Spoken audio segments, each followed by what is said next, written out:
Welcome to BWI Live. I'm Thomas Frank Carr, Sean Fitz, Nate Bauer with me. Today we're talking about Penn State football. Maybe not future as much, although we might get to that in a little bit on the mailbag, but we're talking past, present, and future Nittany Lions.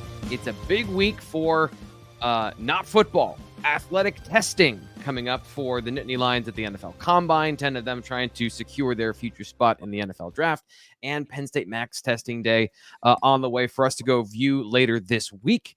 But spring football with Max Testing Week here is just around the corner, literally days away at this point. So we are previewing the Penn State offense. We're power ranking all 5 positions ahead of spring football. And I know the panel is super excited to give their thoughts on that today. Fitz, how are you doing this morning? Oh, we love a good power ranking around here. So it might be a weekly thing we start doing is just power ranking stuff. Power ranking. Nate, you can power rank the food at the BJC. I know chicken finger baskets are high on your list.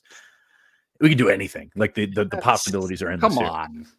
What? That's not right. I mean, we had a good series going on Fridays, our Friday 5. So we might bring that back. Just do it on Tuesdays. The Tuesday 5 doesn't have the same ring to it, but you know, we can always make that work. And of course, it's Tuesday, so the mailbag coming up at the end of the show. If you got questions, throw them in the chat, and we'll get to those at the end of the show. Nate, what's going on with you this week? What are you thinking about in terms of Penn State football before spring break hits next week? You know, I think I made this joke before, but I'm going to make it again. This is my annual pilgrimage into a weight room where I try to figure out what 4 plates on each side plus the collar, what the weight is on the bar as Penn State's actual athletes conduct what I assume is healthy for them to lift all those weights. Are you counting the blocking collar as a weight? Isn't that 5 pounds? No. Those that is all these years. You just need the 45s plus the bar plus whatever else is on the bar. Yeah. So the bar is usually 45 pounds. Okay, sure. Just call Dave. I deal in grams, sir. Okay. All right. Very metric. So we're off to a hot start on Max Testing Week. So, and on the show today, by the way. So hopefully everyone is here that wants to be here. We got a message on the streaming platform to start the morning that there was an issue getting the show on YouTube. So hopefully you can see us. I know there's people here. We have people in the chat. There's people watching us live. So if you saw the tweet with the special link, send it to your friends that like and watch the show. But we also got off to a hot start for getting interesting looks into Penn State football. Tony Rojas posted this morning. This, speaking of, let me mute the audio there. Speaking of talking about Max Testing, here he is doing his power clean. And guys, I just want to get your reaction to, I think this is 350 on the bar is what he says. So Nate, I'll say, I know you're an expert on these things, so I'll give you the first crack at Tony Rojas doing his power clean. Looks great. Great form. Look at that. I mean, it looked like he almost toppled over there, but sure. No, he's doing all the stuff, right? Like this is the progression is you get a first year and that's kind of a baptism by fire, but obviously had so many traits that translated immediately to on-field production. But then when you compare that and marry that with an off season, like a full throated off season of work in this arena, that's where the dividends come. Fitz, you got any thoughts for us? Yeah, Tony is the guy that's drawing some buzz this winter. I'm fascinated to see what the plan is for him because they've talked about Sam, but also in that Tom Allen defense that they're shifting to, that 4-2-5. The Sam is I don't want to say a bit player, but like it's either 3 safeties, 3 linebackers, and the 3rd linebacker usually gets cut. So very curious to see how they deploy him and if that just means he's going to be moved to will with Abdul moving over. And going back to the Abdul thing, that was something that's been in the works. I think Nate mentioned that right after the bowl game. So like it's not a situation where that was just sprung on him and now they're all of a sudden they're scrambling. This is all a plan. It's just a matter of, hey, they like to keep some things under in-house. And but I'm fascinated to see what Rojas can do. This is a guy that they think has tremendous potential. He showed some really good things in sort of cleanup time last year, no pun intended. But he's got some potential. Excited to see what he can do. Yeah, I think it's going to be fascinating to watch. And I put up Saquon Barkley here just so you can see a comparison of the last time we saw. It's not the same. So this is 40. I think this is 405 for Saquon Barkley. But as far as the performance here, it's the same. It's the same drill that Saquon Barkley went viral for however many years ago. So I texted my wife, who is a personal trainer, and she's got her strength coaching thing. And blah, blah, blah. She's a professional. She's the expert on this. And she said, that's pretty bleeping good. So Tony Rojas gets a seal of approval from the official seal of approval giver. I love watching what he does there in terms of how it relates to the field, because if you notice, his butt is basically on the ground. The depth is ridiculous there. Just absolutely. Like, I popped another hernia watching it. It's just, I used that on Twitter last week, so I apologize for reusing old material. That's what I do. But no, his depth is incredible, which means his flexibility is incredible, which, does translate mobility, what they're looking for to. Yeah. Yeah. That's one of the things. Like, I always love real world examples of like things that I say that are just kind of like word salad to some people in a scouting profile. It's like when we talk about hip mobility and the ability to have range and depth, and getting that low allows you to get into an athletic position and explode in multiple directions. So like, as much as it's cool to just watch him, the real world application of him being able to do that is tangible. So I super impressed, not surprised by Tony Rojas necessarily. Is there anything or anyone you guys are looking forward to this week? We're going to speak with Chuck Losey. Fitz, what are you interested in learning about from Penn State from the winter workout period that we get a chance to talk to Chuck Losey annually at the end of? Yeah, Penn State's got to rebuild on its hands on the offensive line. I think that is the most important thing that we can look to, and we're going to talk about that with power rankings. But guys like Javen Williams, a new guy like Nolan Rucci, Anthony Donka, those guys at tackle, they're going to have to be ready to play football, but you're going to see some strides. I think it's interesting to watch or to listen to what they've said about Nolan Rucci since he got here, in terms of maybe a little bit undertrained at Wisconsin. At least that's the kind of the vibes that I'm getting, the sort of the undertones there. And, since he got here, he's put on some weight. He seems to be a little bit more flexible, a little bit more mobile, if you will. So I'm curious to see what he looks like in spring practice. And maybe this is a situation where you break him out of that mold, and maybe it finally happens for him. I don't know. They haven't put the pads on yet. There's only so much we can speculate about. But a guy like Nolan Rucci, who can still, if he can still make strides a couple of years into the program. A lot of these guys, they get into the program, they start in this ridiculous program that they think they're ready for, but they're not. And then all of a sudden, these gains come very quickly. And then you sort of level off as you get over time, just because of your natural athletic ability, your natural strength, and all that kind of stuff just kind of, I don't want to say plateaus, but like there's only so far that you can go and still play football. But these gains right off the top of transfers of freshmen, it's really, that's the stuff that we watch. Yeah, it's going to be interesting to hear what he has to say from that perspective. Nate, is there something else you're interested in? What we're going to learn this week? Yeah, I mean, typically we get pretty good insight and updates into all the new guys, right? The transfers, one, right? Julian Fleming, how's he look? How's he doing? Kimber Harris. But then you got the true freshmen too, right? What's the baptism for those guys? How are those guys, kind of holding up between winter workouts, which have their own lore, right? I mean, it becomes its own thing, right? Yeah. when it has that type of reputation, and then like Fitz said, those immediate gains, what do those look like, and how are they acclimating? We are going to get a chance to learn all of those things. I'm interested in watching more of these. The squats aren't necessarily as informative about performance. It's more strength based, but it's always fun to watch a lot of plates go up and down. I love just the general vibe of being around a lot of testosterone. Like it is a good time if you're into lifting and lifting culture to go in and check all that stuff out. The reason I was distracted is because I was preparing to talk to you about something that I'm super excited about. And that is, Fitz, I know you've got sons. Were you into card collection as a kid? huge into card collection as a kid, and now I've gotten back into, like, on Instagram, it's one of my algorithm things. So it's like that, it's golf, it's dogs, basically. But like the card opening, I love it. It's just and I mean, I'm not the one buying it, so it's a little bit different. But my kids are now into. I mean, I've got 10 and 7-year-olds. My world kind of revolves around Pokemon. So Pokemon cards, sports cards. My youngest is into baseball. So yes, big card collector. I've got a ton at home that my mom's been trying to pawn off on me for years. I'm trying to keep that there as long as possible. I hope she's not listening. But very, very interested. I was very interested in card collecting. Yes.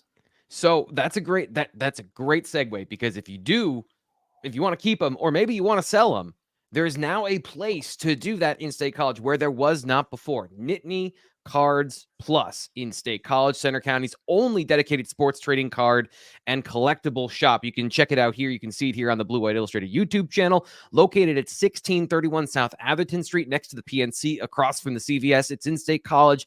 It's a huge selection of cards, graded slabs, sealed hobby boxes, licensed brands from Topps, Bowman, Panini, Upper Deck, and more. It's a full-on card shop, and they obviously feature and specialize the Bowman college series, where you can get Penn State football players. They have some official signed cards. They have some rookie cards. They have NFL cards.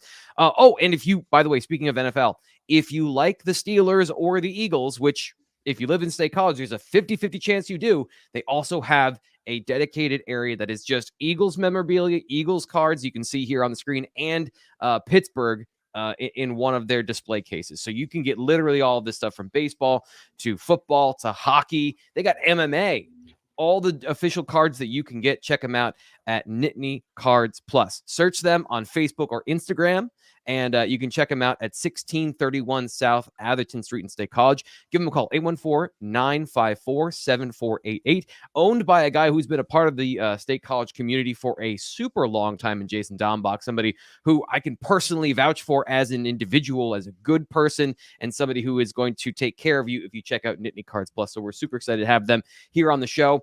We're going to be there live for Blue White Week. We're going to be there on Friday. We still have a TBD on that, so make sure you check back here for more information about us hanging out at Nitty Cards Plus during Blue White Week. So super excited about that. Let's get into today's topic, and that is, we are power ranking the Penn State offense going into spring football. These guys are going to give you their 5 through 1, starting with number 5. Number 5. Nate, you put yours in the chat, so we're going to start with you because I know where to go. Who are you putting at number 5? Yeah. The receivers can't be anything other than last place until they do something, right? I don't know. These always make me very self-conscious, because what if it's obviously something else? I don't know. When Fitz said a major rebuild on the offensive line, it gave me panic for a moment, because I have them higher than 5 on my list. So I don't know. Clearly there is an internal belief that there is something to work with there collectively, right? There are players in the program that have shown, at least in practice, right, last year and otherwise, that they can do it. It's just a matter of, does it translate to the game, and can you stay healthy? That is, to me, the crux of what that position has dealt with for the past year. Does a Malik McLean, right, is that buffer year, does he turn into somebody who can do things more consistently? Caden Saunders obviously has been a storyline for years, right? Omari Evans, you name it. I mean, it just, Keandre, all of those guys, plus now Julian Fleming, how do they sort themselves out? Who provides that consistency, and who makes plays, right? Who does the game breaking, right? The splash play. It has been a lacking element, I think, in terms of that consistency for Penn State, and something that you have to have it. You have, if you don't, it really inhibits what your potential is as an offense. Fitz, are you going somewhere different for number 5? No, I mean, why would I go anywhere different? We haven't seen the wide receivers do what the wide receivers need to do for this team to get where it needs to be. And until then, we just slot them in number 5. I mean, I agree with everything Nate said, as energetically as he said it. But it's a tough situation because you think that there's talent there. They believe there's talent in like the younger ranks as well. Like we've talked about that 2022 class, which really hasn't done anything to date. Amari's gotten in the field, Caden's gotten in the field, but they think there's talent in there. It's just a matter of milking it, getting the right combinations out there, and so far we haven't seen it, and that's it's tough to put them anywhere other than 5 right now. We know Keandre is talented, like raw talent, like that there haven't been many like him, but it's not just talent; it's everything else. So putting them in there with Julian Fleming, who has been, he's gotten good feedback so far as a leader. He's gotten good feedback as a guy that, sets the example. Said it on the site last week. Not the freak athlete, but like a guy that can be productive. And if it's a guy that can help everybody else out along the way, that's a win for Penn State. It's just a matter of everybody's got to get on the I don't want to say the same page, but everyone's got to get where they need to be in terms of matching their talent to their production. I thought Malik McLean was an interesting point that you brought up, because when he was brought on board last year, he was the guy that was going to take a year before he could potentially be what they thought that he could be. Comes out and catches the touchdown in what is the first game? It was West Virginia game. He had a touchdown. Yep. Game breaker essentially in the fourth quarter. Kind of put himself, I don't want to say put himself behind the 8 ball, but like kind of adjusted expectations on his own there. And then all of a sudden fell back into the original expectations, and that never goes well. So curious to see where he fits in with everything. I think truly fresh slate, like you gotta wipe that board clean, and you may have starters returning, but at the same time, I mean, the way that they finished the year, nobody should be guaranteed a job.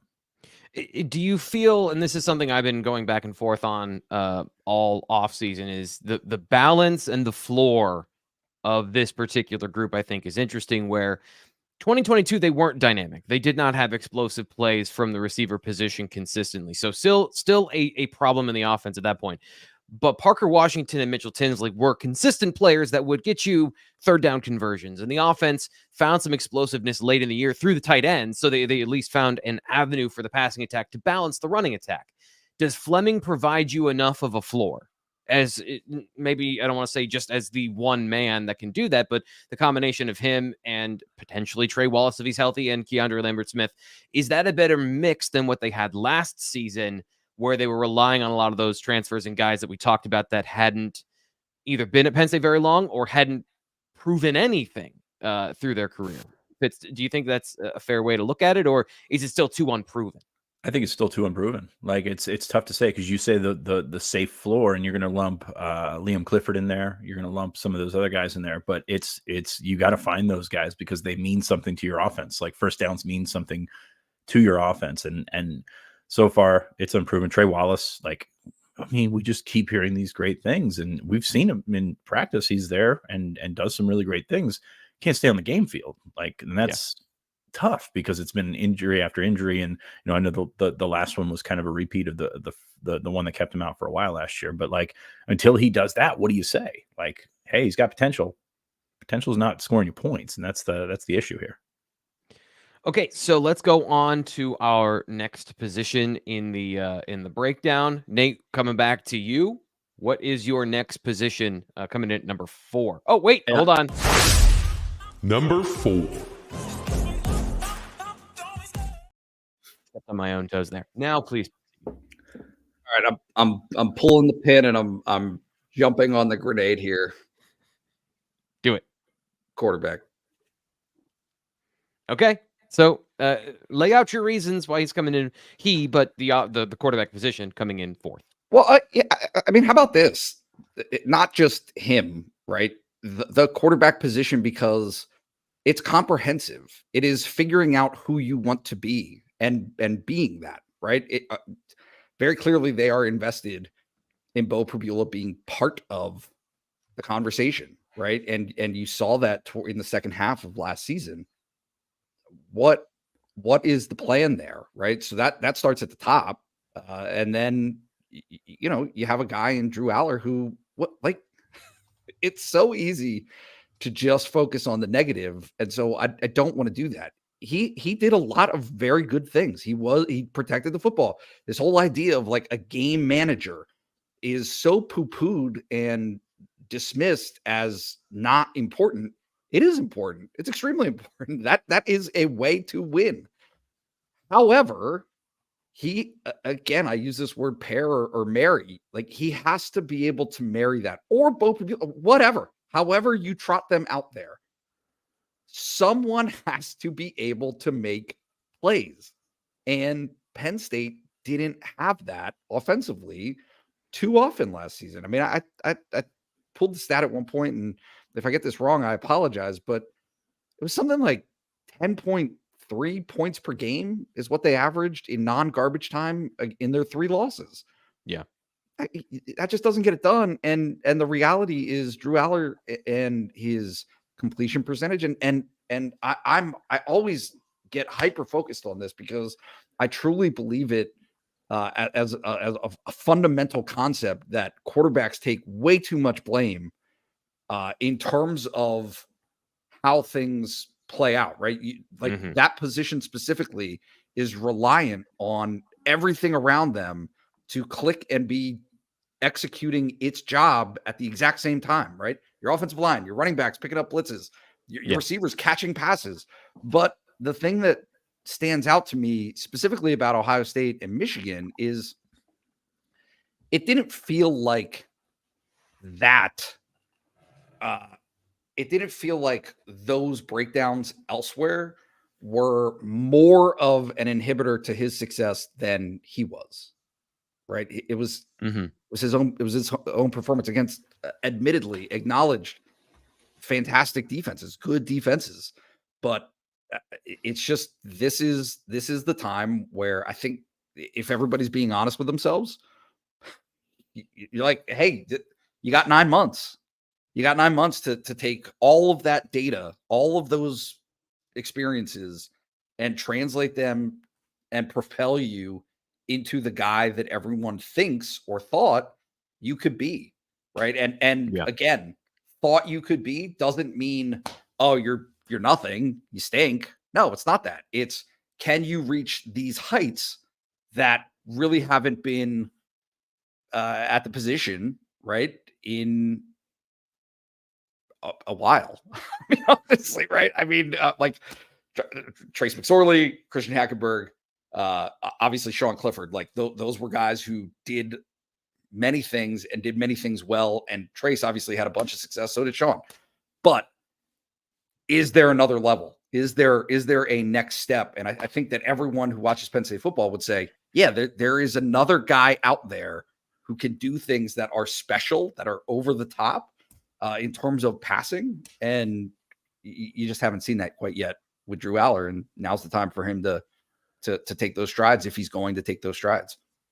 So because we have dueling top 5s here, I'm going to go with Fitz, and we're going to give his number 4 because it's different, and then we'll continue the conversation. So he's got the offensive line at number 4, but of course that means in the reality world, his quarterback conversation is coming in at number 3. So Fitz, let's just continue the conversation. Then we'll get to the offensive line because you guys have this order flipped. I guess what's your view on Drew Aller potential and Drew Aller, what we've seen so far? Yeah, I mean, 10 out of 10. No notes on what Nate had to say. Like it's all there. Like, you did great, buddy. Oh, stop. You're fantastic, and did it with a smile too. No, I mean, it's the same kind of argument we were having at the end of the year. Like, when does the potential get tapped, and how does it come out? And I mean, I think it's there. I don't want to say we have the sample size to say that he can do it on the consistent basis, but like, he can make the plays. Yeah. It's just about filling in the gaps there. And I think that that's what the mental side of things is going to, that's going to be the difference right there. I have him at 3, so it's not like I have him far off and I've flip-flopped the offensive line. I'm sure Nate has the offensive line at 3. So it's not, I think they're comparable in terms of, hey, these are challenges that they're going to have to overcome. Yes, they have the potential to do so, and they have the room. I think that's why I have them ranked higher, as the room from top to bottom. I think it's pretty good. Like, I think in terms of the health that we've seen of this room from in the last 4 years, 3 years, 2021. I mean, this room kind of just does whatever it does all over that. So I think it is strong, and because of that, they have options. They're going to want to get Bo Prabula into the game. Let me ask you about that, because James Franklin talked this time and during the summer last year is crafting an offense that both players could use. And that's not to say it's a 2-quarterback system. That was not the case last year. Then there was the drumbeat of we want to get Bo involved. It didn't present itself outside of garbage time last year, just to nutshell everything that happened last year. And then Bo Prabula more involved once the decision-making process stopped with Mike Yurcich and it went to Jaywan Sider and Ty Howell. So crafting an offense that isn't hyper-specific just for Drew Aller, do you think that's wise, to get the most out of him, to give him the most opportunity for success? Is this offense half pregnant when you're doing something like that? Yes. Also, the argument in the chat that says we need more bunch routes, and then the response is we had too many bunch sets. Like that's kind of where we're at right here. I just think you simplify it not for the one guy, but you simplify it for, and I think that's what Andy Kotelnicki, when you take a look at his reputation, you take a look at what he does. Yes, there's a lot going on in terms of motion, in terms of formations and different things like that. But I don't want to call it complicated. T. Frank, does that make sense to you? They do a lot of things, but they also don't do an overly amount of in Kotelnicki's offense. Yeah. Yeah. So the idea is to do, you can think of it as a lot of sets, but fewer plays. So kind of a core offense that you throw a bunch of, I don't want to say garbage, but the subterfuge. Yeah. Sleight of hand. It's the vanilla ice cream and then the toppings in his Blizzard conversation.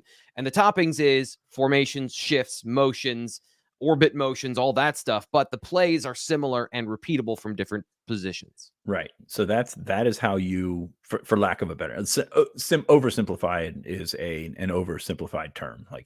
You got to make it so his reads are, it's college football. You're not going to make 3 reads, and he's done an okay job of that at times. But when he gets into it, when he gets I don't want to say gets behind, but when you get a little bit under it and you see the pressure that that they've had, that is when he sort of I don't want to say loses it, but loses it at times. So and I don't know if it's a fix.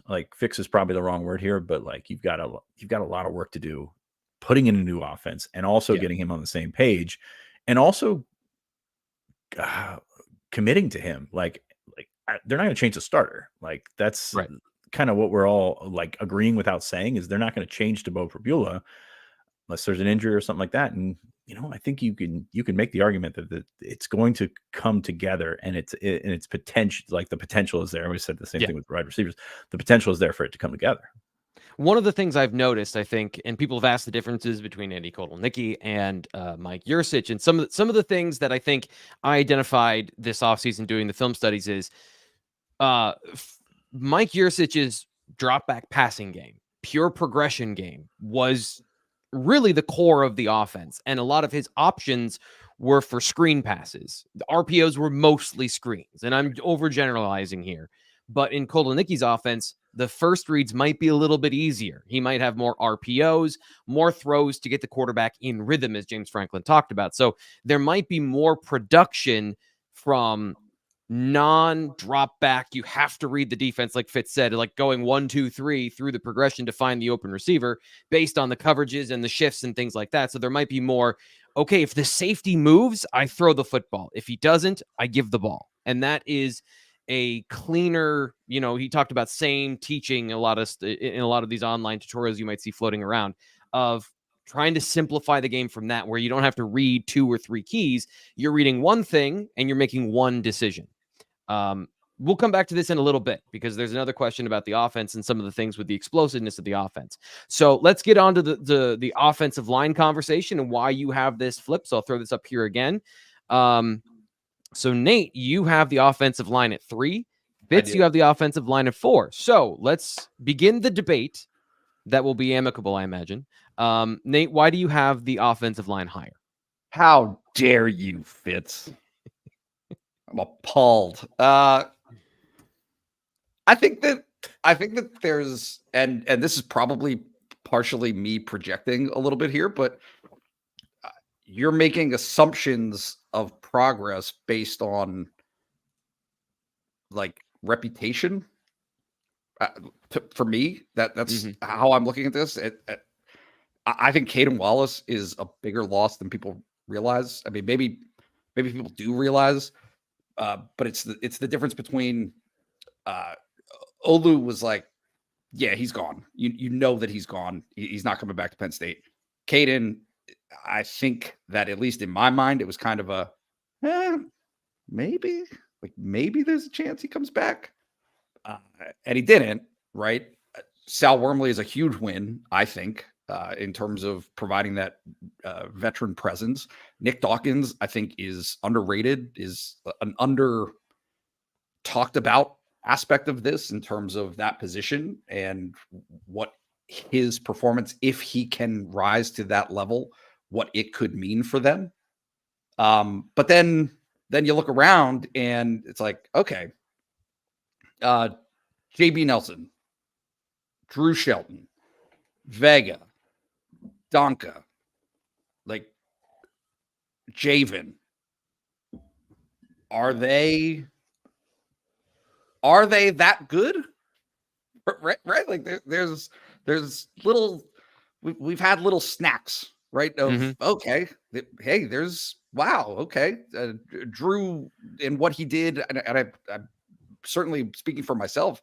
My perception of Drew Shelton is based on coming in at the end of his freshman year and not getting waxed, right? Yeah. Not getting his clock cleaned. And some of that was being able to hide some of his deficiencies. He came into Penn State with a reputation and to the positive side of like, hey, this is a guy who takes this very seriously. He will not be denied. I think that you're seeing some of that from Donka now in terms of his vibe. But where's Javen, right? Like where is he in his path and his trajectory? Can he compete? Nolan Rucci, right? Like same deal. I should have included him when I talked about that group in the first place. Is people hate the basketball crossover, but I'm going to make it here anyway. When you start collecting pieces from the transfer portal because it didn't work out at the last place, even though there were lofty expectations to begin their careers, right? This is a highly ranked, recruited guy. Well, what is it? Right? Like what created that chasm between actual production and expectation? And is the fresh start somewhere else? Does that give you the opportunity to unlock your true potential? And certainly I think that there's a buzz for Rucci this offseason. But to me, Phil Trautwein has a lot of pieces that if you're cooking, they're fresh ingredients. You like them. Right? You like what you were looking at. It's just a matter of, can he concoct and figure out how to put all of them together and maximize what you have, maximize the potential there. Can I augment your analogy there and say, are the ingredients too green? Have they fully ripened yet? And can you ensure that when the meal comes together, that all of the pieces are at the stage in their development they need to be? Fitz, I imagine that's part of is it just the unknown, or is it that part that has them lower on your list? Well, when you lose your best player, that hurts. And to me, hey, guards are great. You need guards, but your three most important spots: left tackle, center, right tackle. Yep. You're replacing them all. Like, let's not come out and act like this is a reloading situation here. Like, they've got talent. They've got talent to work in there, but it's going to take some time, and it's going to take some time for those guys to get used to actual playing football reps. Drew Shelton is a guy that we thought would eventually step in fairly seamlessly. What we've seen in the field has not added up to that, and that's a concern there at left tackle. Javen, I mean, I don't think the expectation of playing as a freshman, I mean, that was kind of, if you saw Javen, if you saw him pass block, you knew that he was not going to be a guy that factored in last year. And if you did, let me know, because I saw it maybe twice. It's not a situation. I mean, this is a situation where this offseason is very important for him, which means he's probably not quite there yet to go there. We're gonna. It's very much we'll see with Rucci. and then Dunk on the other side. Good for a freshman to good. There's a difference there, and I'm excited. I think he can be good. Like that's the thing. I think he can be very good. Is he good right off the jump? That's tough. That's so tough to have to figure out. So I just think there's plenty of question marks there. You've got Nick Dawkins in the middle, tremendous leader. Somebody wanted to say that he hopes he Scruggs. I hope everybody Scruggs, man. Like that is one of the classically underappreciated guys over the program in the last decade. He was freaking fantastic, and I hope Nick Dawkins is Norzat. Like that's kind of where you got to go with that, because Juice was so good. So I don't know if he's going to be that guy. He's got Cooper Cousins there to compete with. He's got a couple of other young guys there. Venga is going to be very important in here. You've got depth and experience on the interior. You've got JB Nelson who can be a swing guy. So the pieces I think are there, and I think they're talented. I think they've got some talent to work with, but it takes a little bit more as a unit to functionally put that together. That's why I ranked him behind quarterback, is because the one guy at quarterback can make that. He can elevate that whole thing. Whereas you've got to be a complete unit. And I think Phil Trautwein is a good coach. I think that they've got a lot to work with. And I also think, and I'm going to keep going back to this, we don't know what we're looking at when it goes to offensive line. So an average offensive line is a good offensive line. So I think if they can be average, that can go a long way. And then this group has potential, maybe not to rise to like 1 or 2 in this group, but or in this power rankings that we're doing.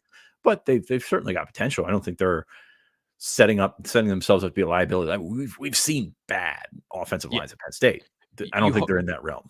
You know there is the talent there. You understanding that there could be things that don't work out and there are problem spots, but they have the talent and the depth that they have a couple of different options. Maybe not all great options right now, but they do have the talent that eventually some of these things should work out.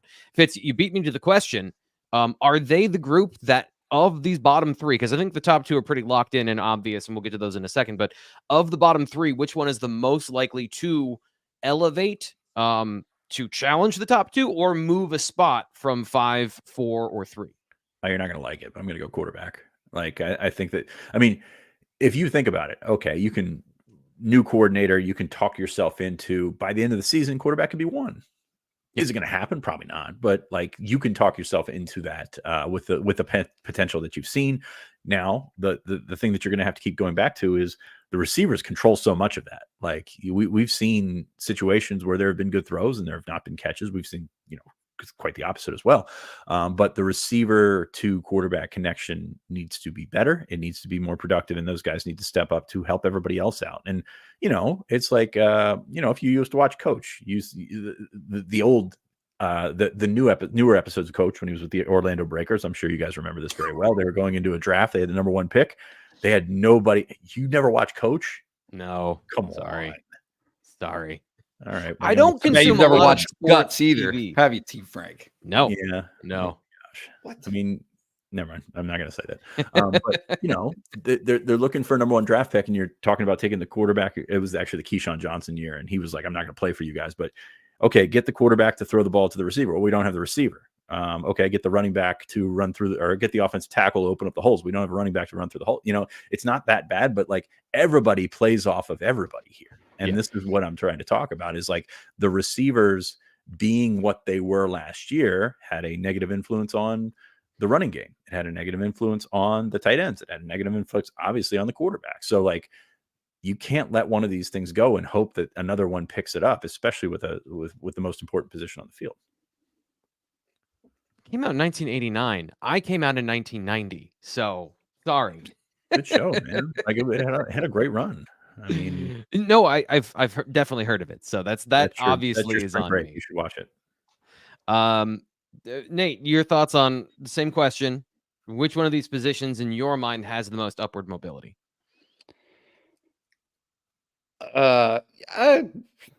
Quarterback. I agree. Okay. And to be honest with you,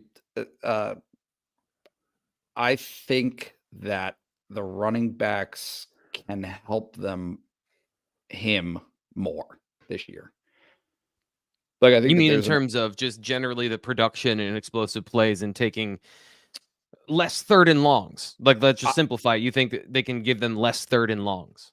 No, I think that they can be more involved in the passing game and create bigger plays more consistently. And I think you saw that with Nick at the end of the year a little bit. And I think that they are, and when I say I think, I'm kidding. I know they're leaning into that. Like those guys talked about it at that freshman second year availability that we had. Like, no, they're trying to get the running backs to understand the weapons that they can be collectively in the passing game. And I think if Penn State can execute that, right. Singleton's jump from, first of all, I'm very high on Nick Singleton. What? Second of all, his jump in the passing game from year 1 to year 2 was notable. Like, I thought it was big and can be bigger. So yeah, that's where I'm so at. let's rip that Band-Aid off. Let's get to number 2. Number 2. And it is not running back, it is tight end. So Tyler Warren coming back, a depth of talent behind him. So Fitz, how do you see this working out behind Tyler Warren, or what makes you think that these young guys, if we're taking him for granted, that these young guys can elevate to a place that keeps them essentially where they were in the breakdown, or at least pretty much where they were last year in terms of power ranking the position groups? I'm going to break this one down so Nate can understand it. The tight ends here, they're your crock pot, and you've got different ingredients, but you throw it all in there, you let it cook, and by the end of the day, it's going to be good. Like, it's probably going to be good. Your chili is fantastic, by the way. Now, it's going to change, obviously, with Theo out of there. It changes your dynamic in terms of what the weapons that you have going down over the middle, as we wanted to, I'll say it. We wanted to see more from Theo. We wanted to see more usage of Theo. Like, I don't think all of it was on him, that the lack of, quote unquote, lack of production was on him, but that's neither here nor there. Doesn't matter. Shouldn't be talking about this in February 2024. Tyler Warren has talent. Khalil Dinkins has talent. Andrew Rappelier has a ton of talent, and he can block. So does this room drop off all that much? I'm not sure that it does. And on top of that, we're going to see what Andy Kotelnicki has involved for them. I know he's an O-line tight end guy, so like he can see what he's got in front of him. And Tyler Warren came back for a reason. It's to be utilized, and I think he's going to be utilized as such. Nate, I think it's pretty cut and dried here, pretty quick in these top 2. What do you got for tight end? Yeah, I think that this is actually, like, from a broader perspective, I think that this is a reputational ranking for both Fitz and I. At least I am giving them the benefit of the doubt that they're just going to continue to be good. Right. And I think that there were areas that you highlighted last year, T. Frank, where they weren't as good as their reputation was, that need to be better this year. And so that's going to be a fascinating dynamic to find out if those guys can do what Penn State needs them to do. Because here's the deal, and this, Franklin's not abandoning that role of a tight end. He's not turning his tight ends into Mike Gesicki's. Like, he's not. I mean, there's a reason it's Andy Kotelnicki. There's many reasons, but one of the reasons is he was successful using 2 tight ends at Kansas to generate explosive plays in the passing game and in the running game. So when we talk about James Franklin saying keeping things in the offense, it's not that he's keeping plays and it's like, well, Mike did this, so we're going to do this. It's their common core themes here between the 2 offenses that are similar, and therefore they're keeping those concepts because they worked and they have the talent to make them work. Yeah. Khalil Dinkins is the example to me of I don't know, right? But I know he got to Penn State as a receiver. He was a receiver and became a tight end and had to go through some of those growing pains. And right now, I don't have any idea where he is on that scale, on that spectrum of being the complete tight end, right? Can he run block? Can he pass block? Can he do those different things that they need out of that position beyond just catching the football? So I'm intrigued as much as anybody to see how those guys live up to what they're already being given the benefit of the doubt for. Let's get to number 1. Number 1. Not a surprise, but it is coming at number 1. And I would say maybe there's a certain percentage of disappointment that running back is number 1 because of the general lack of production last year that we have talked about quite a bit here on the show, BlueWhiteIllustrated.com. Some of the things in the film room, I think it's fair to say that there are certain aspects that are on the running backs. There are certain aspects that were on the situation. So Fitz, running back number 1. What are you expecting from spring in terms of not just them being the best on the offense, but them being difference makers? Well, the spring, I would hope that they, take a step back and let those younger guys get in there, because I mean, 2 years of full experience was what we've seen from these two running backs that are, now the veterans. So we were just talking about them as kids a couple of weeks ago, it feels like, but take a step back in the spring. Now, going back into what they can bring to the offense, I think we got a pretty good idea, and I'm excited to see maybe the flexibility that Andy Kotelnicki has shown with backs, like getting both of those guys in the game at the same time. I think, going back to our last conversation about tight end, I think 12 personnel, the percentage of 12 personnel snaps goes down, but it doesn't necessarily mean, you're going 3 wide all the time, but you can work a couple backs in there. And we say it, I don't say we say it every year. We get asked it every year, how much of this is going to work with 2 backs, because you think you have 2 backs that can complement each other pretty well and also be productive. But I think that this is probably finally the year that you can actually look at some actual evidence of what he's called in the past and say that, yeah, I think they're going to use a couple of backs at a time. So I think that's the exciting part. It's also a reputation play. Like, we saw these guys as freshmen.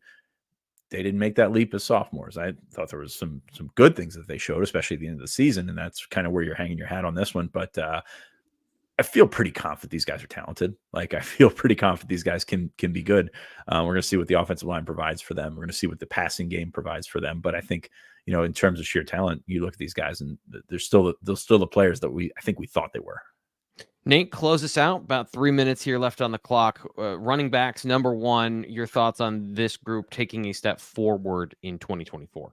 Only 3 minutes to talk about Nick. I think that well, I wanted to give him that timeline because we still got like 2 or 3 mailbag questions. Fitz is underselling the progress that they made last year. Everybody is. I truly, when James Franklin, because he was asked at the end of the year in November, and he made this long speech really about the ways that Nick Singleton and I think Katron, I think both of those guys were who he was talking about, were improved over the running backs that they were as true freshmen. And it's just this difference between what's sexy and right in front of your face. And you saw it as true freshmen that they made these plays, and great. That's spectacular. A dose of that was desperately needed last year that Penn State didn't get, admitted. But the areas that they matured and became better overall players that take a more discerning eye that I don't even have. I can acknowledge that. But also, Nate, they were there.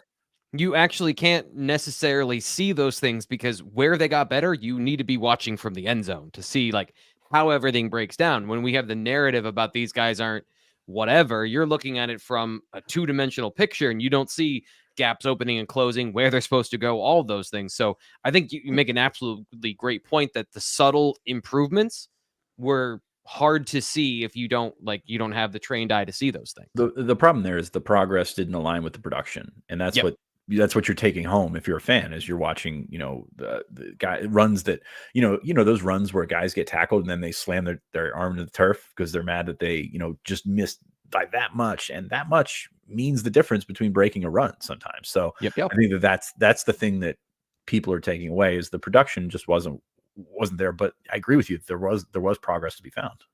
My argument is that some of their 4-yard runs were excellent.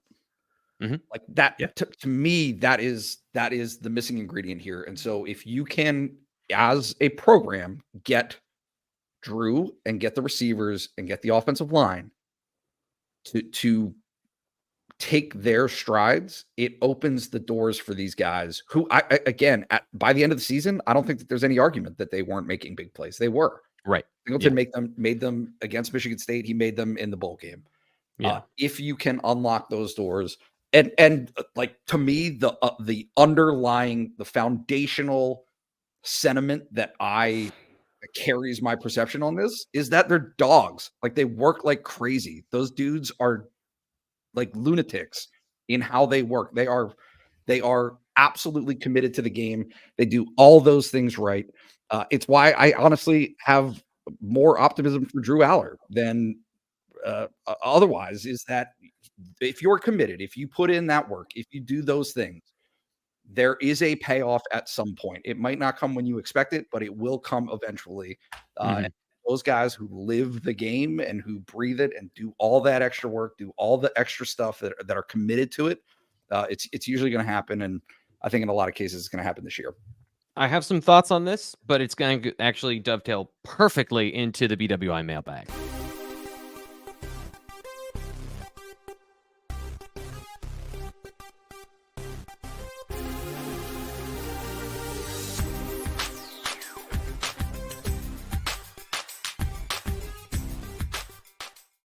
Just a quick mailbag today. We're starting with Lamgoal. He had this little bit of a longer question packed with detail, but I'm going to nutshell it. At Kansas, explosive offense, number 3 in the nation in passing explosive plays over the last 2 seasons. I've talked about how they create some of that stuff. He says, however, wouldn't you agree that with the current personnel, Penn State should expect more explosive plays from the running backs than the wide receivers? Colton Nittany seems to be a mastermind of heavy personnel, pre-snap formations, et cetera, et cetera, et cetera. This is where I think, to Nate's point, the ecosystem for Nick Singleton to break big plays was not there last year, because I want to push back on one thing you said, Nate. The offensive line did their job more times than they had in the past. They had some perfectly blocked run plays, but Nick needed to break a tackle. The problem was, in the situation last year, the safeties were so aggressive against Penn State. The free defender, instead of being 10 yards down the field, meeting you at 6 or 7, was meeting them at the line of scrimmage. Colton Nicky's offense, from these particular situations of either manipulating the defense to break some of their rules and get guys out of position through gap exchange, improper gap exchange, or just creating a situation where the offense is more explosive in the passing game, gives Singleton more free running lanes where he is best in a train tracks, explosive down the field, outrun a guy for a big play, as opposed to having to run him over that safety. Maybe you get 8 yards instead of 37, which is really the biggest difference between 22 and 23. So I think from Lamgoal's that question, I do think that that's a thing. The one caveat I'll have, and then I want to turn it over to you, Fitz, is that a lot of what we saw last year, especially with the 2 back sets, was so steeped in triple option that I don't want to say that's coming to Penn State, because how are you running that with Drew Aller, who has to be a legitimate run threat? If you're going to have a triple option of a speed back to the outside, a dive, and then the quarterback has to keep the ball. If he's unwilling to keep the ball, then the other option doesn't matter. So that's the one area that I would say, I don't know as far as those particular explosive plays. Yeah, how much is your quarterback opening up for your running backs? So I agree with that 100%. But the other thing here is explosive plays. Does that mean throwing the ball down the field and catching it? Does that mean turning short gains into explosive plays for the wide receivers? That's the question that I have, because we haven't seen it from those guys. Like, that is a situation. Keandre's had some very nice catches over the middle that he has sprung for touchdowns, for big gains and things like that. But the overall lack of yak, if you will, on this team is a bit concerning. So I'm anxious to see if they can change that. Nate, do you have a response to all that you want to throw out there for the running backs? No. Okay. You want to say lack of yak, because it's very fun. That was fun to hear. Can you say it one more time? Lack of yak. It's great. Love it. All right. Fitz, this question for you. This is talking about the recent change for the early signing period moving into December. Doug 1988 says, I know you guys talked about rule changes you like to see, but I don't remember. What were your thoughts on the early signing period moving up? Seems like it would be a benefit. Fitz, what do you think about the change in the early signing period? Something that I believe we'll get into more with Ryan on Thursday, but I want to get your thoughts here. Take the calendar, blow it up. That's great. So yes, I think the proposal right now, and the SEC is kind of pushing this one, is to move it to the Wednesday after the season is over of championships week. I think that's great. I think that given what's there right now, is these coaches go out on the road in December. You know, they just got done coaching the entire season. Nobody feels bad for the coach. I'm not trying to you know, embrace sympathy here for the coaches. That's a lot, man. Like that's a lot on your plate, and it doesn't really move the needle as much as it probably used to do when you're doing these in-home visits and things like that. So I have no problem with them moving it to December. To be honest with you, from a Penn State perspective, the more that you can move things up, the better, because of the way the Penn State recruits. We're talking about July. Like we're talking about a potential signing day at the end of the summer. And that's great because you think about the kids that Penn State recruits, the guys that they get on board early who want to get this over before their senior seasons. What was it last year? It was just Jalen Harvey, basically, at that point. That was still uncommitted. This would be fantastic for Penn State to move that to July. And of course, there's going to be language where if a coach leaves, you can get out of it and things of that nature. And to be honest with you, there's not much that changes. Like guys can sign in December and leave in January. There's nothing stopping them here. So it's like this is kind of all for naught, if you will. But from a traditional signing perspective, yes, I think that the further you can move it up really helps Penn State. Doesn't help everybody because not everybody recruits that way, and you know it's going to change the way that people can, you know, approach the calendar, especially down south. Is hey, these guys want to take official visits during the season, whereas you're going to push that further into the summer. So, yeah, take the calendar, blow it up, make it earlier, and it helps Penn State. And I think that another added benefit, we saw Penn State do a lot of work in the transfer portal window in the late part this year because they were focusing on getting their class all together. Not to say that they weren't trying to do it during that window as well, but it separates them so that you're not doing two things at once as much. So I think that's another part of that, but also the college football playoff going on during that period. So things had to change anyway. Just fascinating mess. And Nate, I want to bring you a much simpler question. Poncho570 says, name a player on offense and defense you think is going to be a surprise this spring season. Do you have a guy? I'll just give you the offense or defense. Do you have a guy in mind that you're interested to learn more about that you think has the potential to do what Poncho asks here? I like Jameel Lyons, honestly. I do. He immediately comes to mind. You know, I mean, honestly, anybody at receiver, right? Trey Wallace. Okay, Trey Wallace is healthy and stays healthy, then yeah, he'll surprise everyone. We need a bell or something whenever somebody mentions receiver, you know, because we can't drink, so we need something there. So no, I think that there's Donka is an option there. I'm not sure that offensive linemen really register as surprises in people's minds because it's harder to discern that. It's harder to see that. But yeah, well, look, it is hope springs eternal in the spring. So there will be many players, I am certain, who are how would I put this? Like totally transformed, right? That's gonna there will be totally shape of his life. Totally different person. Totally different person over 4 months. And we don't do that one anymore. Anyway, we don't do what's that? The best shape of their life. They better. It goes without saying they better be in the best shape of their life. This is college football. It's really hard. Anthony Donka. I'm very excited to see that battle at right tackle, Donka and Rucci. I think Andrew Rappelier has the potential to sort of weasel himself in there because he can block. He brings an element of toughness to that position that they needed. Beyond that, I would love to see a receiver. I don't know that I'm going to single one out right now, but love to see a receiver. Defensively, Zakee Wheatley, I think, is going to be a key part of this defense. Penn State's going to run a lot of 3 safety looks, and he has done some really nice things this offseason. They're excited to see him. And then those 2 new corners, Kimber and AJ Harris, what do they bring to the table? Very excited to see that. I mean, hey, that level of defense is up here. And, you know, the expectations are what they are. We kind of take that defense for granted at this point, but there's some holes to fill and some really good players to fill it. The offense is the same thing that we've talked about all offseason. Yeah, I think that's a great place to leave it. So those are your BWI mailbag questions. Thanks to everybody who's a part of the show today. Thank you to Sean Fitz and Nate Bauer for giving us excellent insight and their power rankings. Make sure you subscribe. Tomorrow, we are talking about the NFL Combine, and we're going to be previewing the players there, what they need to prove, not a whole lot for some of them, and, of course, more on the BWI Live Show. I'm Thomas Frank Carr. We'll talk to you then.